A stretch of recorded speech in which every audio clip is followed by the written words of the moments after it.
l'amabilitat, la disponibilitat que han tingut els intervinents que intervindran al llarg del dia avui aquí en aquesta sessió,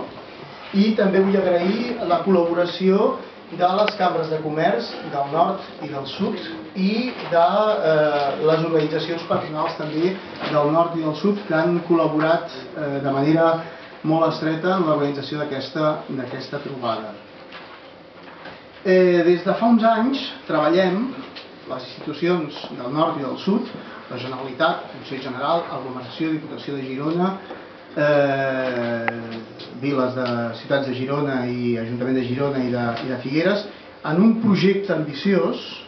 que és el crear una conca de vida comuna entre les comarques de la Catalunya Nord i les comarques gironines, allò que anomenem l'espai català transfronterer. Una conca de vida comuna que ens permeti superar els efectes negatius de la frontera i millorar, que d'això es tracta, la vida de la població transfronterera, dels nostres conciutadans. Aquest espai català transfronterer, en els propers mesos, esperem que es consolidi ja d'entrada amb la creació d'un organisme de gestió transfronterera, un organisme que serà l'Eurodistricte de l'espai català transfronterer, que es crearà amb l'aixopluc de la legislació europea, l'AST, una figura que permetrà justament superar aquest fet transfronterer. Doncs bé,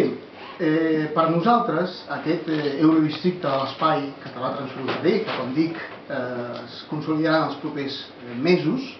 i del qual en formaran part una vintena d'institucions del nord i del sud de Catalunya, començant per la Generalitat, el Consell General, la